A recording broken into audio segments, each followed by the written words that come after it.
Bonjour, ensemble nous allons faire de la culture cellulaire pendant la séance de TP. Donc là, le film a pour objectif de vous montrer comment se déroule un TP de culture cellulaire. Première chose, nous allons prendre nos cellules qui nous attendent dans l'incubateur CO2. Voilà. Les cellules en fait sont cultivées dans des boîtes de culture qu'on appelle, c'est une T25 parce qu'il y a 25 cm carrés qui sont favorables à la culture cellulaire.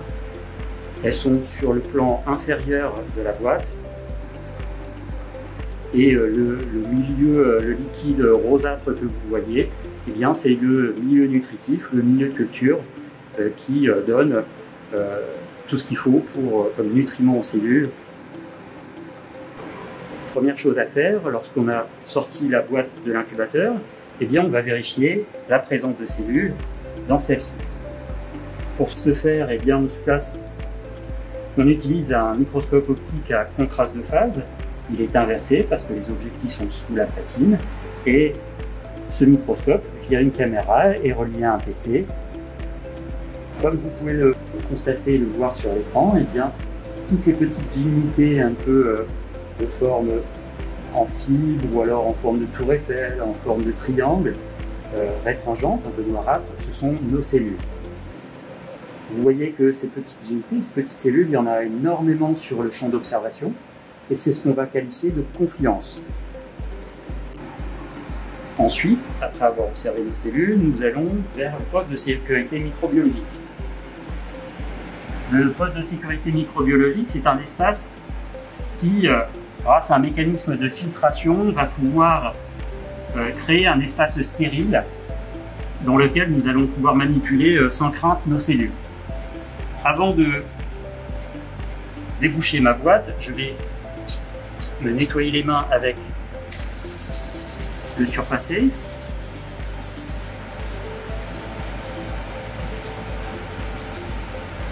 Voilà. Première chose à faire, je vais éliminer le milieu de culture de mon ancienne boîte. Comment faire? J'ouvre la boîte, je fais attention à ne pas toucher l'intérieur du bouchon de ma boîte de culture. Et pour ce faire, je vais utiliser un pipettus avec une pipette de 5 ml. J'encastre la pipette dans le pipettus. Délicatement, je vais aspirer le milieu de culture, le vieux milieu de culture, et le mettre dans la poubelle. La pipette, j'en ai plus besoin, je la mets dans la poubelle. Pour décoller mes cellules de ma boîte de culture, ma boîte 1, je vais utiliser une solution contenant une enzyme, de la trypsine, supplémentée de DTA qui va avoir comme propriété de décoller les cellules de leur support. Pour ce faire, je vais ouvrir mon flacon. Mes cellules sont déjà ouvertes et je vais utiliser une pipette de 2 ml, une pipette verte.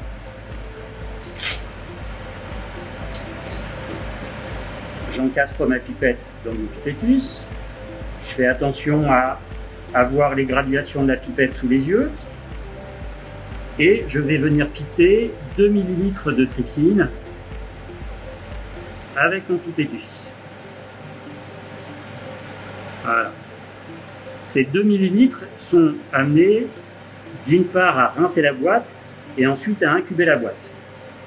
Sur ces 2 ml, je vais introduire 1 ml dans ma boîte de culture pour rincer le tapis cellulaire. Je passe le millilitre de trypsine sur le tapis cellulaire et j'élimine ce premier millilitre dans la poubelle. Le deuxième millilitre qui me reste dans la pipette, Cette fois-ci, je l'introduis dans ma boîte de culture pour vraiment détacher mes cellules. Donc, l'action de la trypsine couplée à de l'EDTA. Je fais attention à refermer au fur et à mesure mes flacons.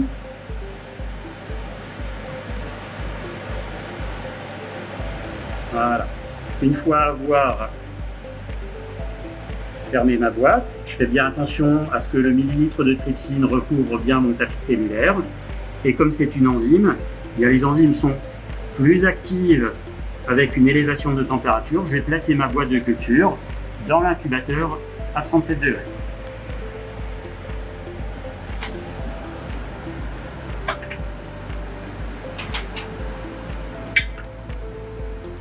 Et ceci pour 2 minutes.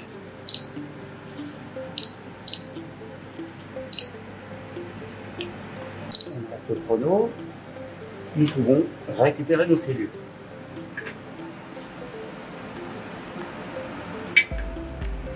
Pour vérifier si l'action de la trypsine a réellement décollé nos cellules, nous retournons vers le microscope à inverser la contraste de phase pour en vérifier l'action.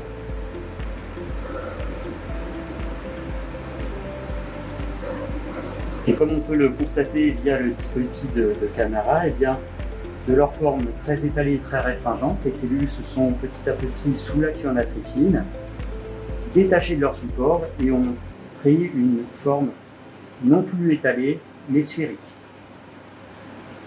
L'étape suivante se passe de nouveau sous le poste de sécurité microbiologique. Alors, l'action de la trypsine nous a aidé à décoller nos cellules, c'est satisfaisant. Cependant, l'action de la trypsine à long terme, couplée à l'EDTA, peut perméabiliser les membranes cellulaires et en réduire drastiquement la viabilité. Il convient donc d'arrêter l'action de la trypsine. Comment allons-nous faire?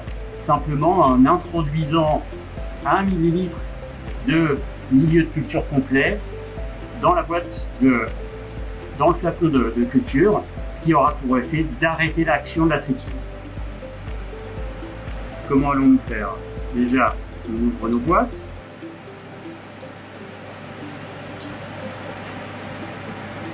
On ouvre le flacon.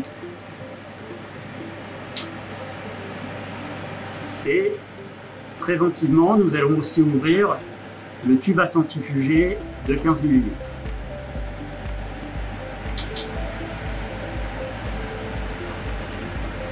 Nous allons prendre une pipette de 2 ml verte.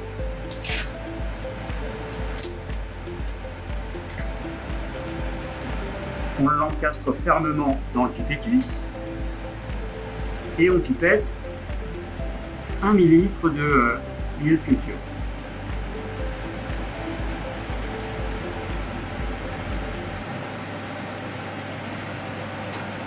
Ce millilitre, on l'introduit dans notre boîte pour arrêter l'action de la trypsine. Voilà. Une fois qu'on a introduit ce millilitre, pour homogénéiser, on va faire entre 5 et 10 allers-retours.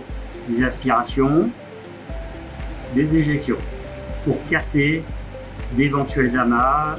On peut aussi prendre le soin de passer le liquide sur la surface de la boîte pour décoller d'éventuelles cellules par l'effet du cisaillement, tout simplement. Donc nous allons le faire 5 fois par exemple.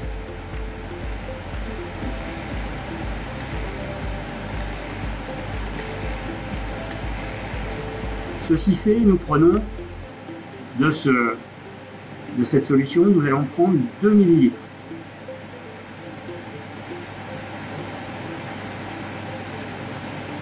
Et de ces 2 ml, nous allons ensuite les placer dans le tube à centrifuger. Voilà. La pipette, pour cette étape, j'en ai plus besoin. Je peux la jeter. Je ferme ma boîte.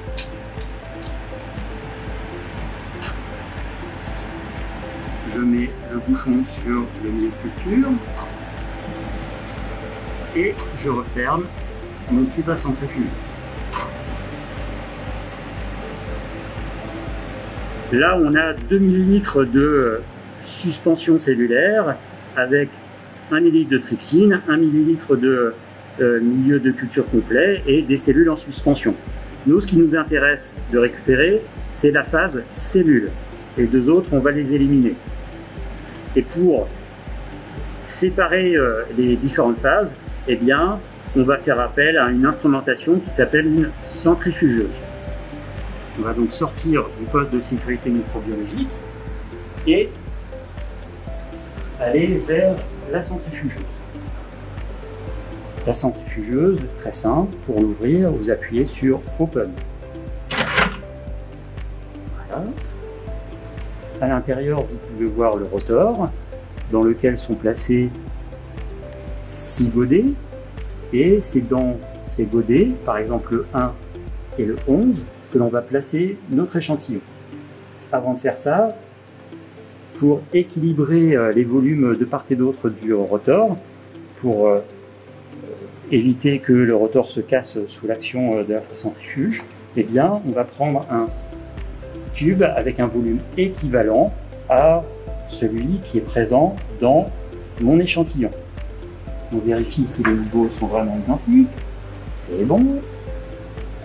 Et je place mon échantillon, ma suspension cellulaire dans le godet 1 par exemple, et le volume équivalent c'est de l'eau dans le godet 11 pour répartir encore une fois les masses. Je referme délicatement. Tout est déjà préprogrammé, n'allez pas vous inquiéter. Et pour actionner la centrifugeuse, on appuie sur le bouton de gauche, Start, et c'est parti. Et elle commence à décompter le temps, en fait, une fois qu'elle a atteint vraiment son nombre de tours à imposer. Les 2 minutes se sont écoulées. Nous pouvons récupérer notre échantillon. Donc le 11, c'est le volume d'eau équivalent. Je le place sur le portoir. Et je récupère bien sûr mon échantillon, ma suspension cellulaire, qui n'est plus une suspension puisque les cellules, sous l'effet de la force centrifuge, ont été culottées sous forme d'un petit culot au fond de mon tube. Il est trop petit pour que l'on puisse le percevoir avec le caméscope. Et puis la phase liquide, eh bien, ça n'a pas changé, c'est une solution composée de trypsine et de milieu de culture complet que l'on va éliminer à l'étape suivante qui se réalise sous le PSM.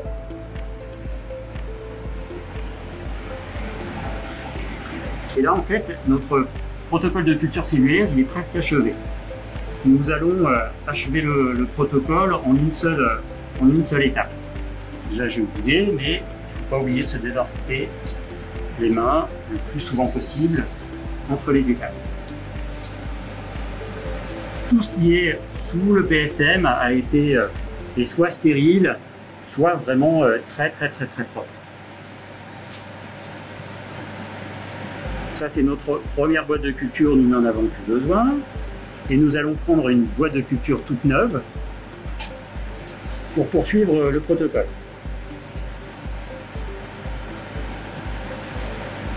Ok, donc nous avons besoin de la deuxième boîte. Nous avons besoin du milieu de culture complet.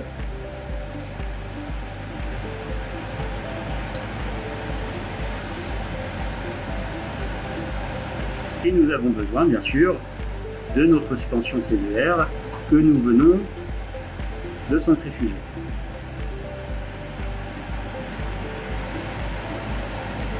Cette dernière étape, elle est relativement simple. On va éliminer le surnageant dans la poubelle, n'ayez pas peur. Le culot cellulaire va rester adhérent au fond du tube. Voilà. Et nous allons achever notre protocole à l'aide d'une pipette bleue de 5 ml.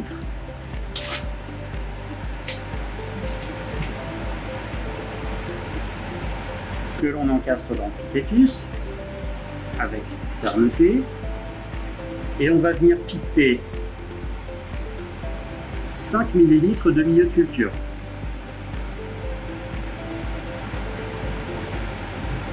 Voilà.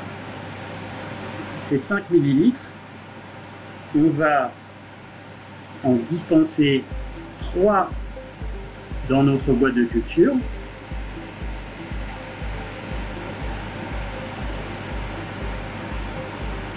Et 2 dans le tube à centrifuger. Là, comme nos cellules sont culottées au fond du tube, il faut réaliser une série d'aspirations et d'éjections pour, on dit, resuspendre le culot, casser le culot et faire que les cellules reviennent en suspension de manière homogène dans tout le volume que j'ai introduit.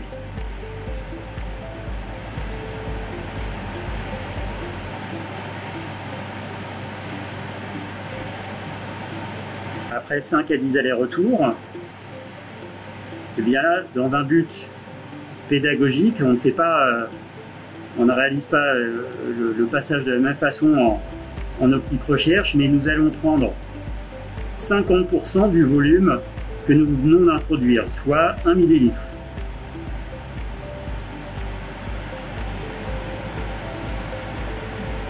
Et ce millilitre, qui représente 50% de l'effectif initial de cellules, eh bien nous allons placer dans la nouvelle boîte de culture cellulaire.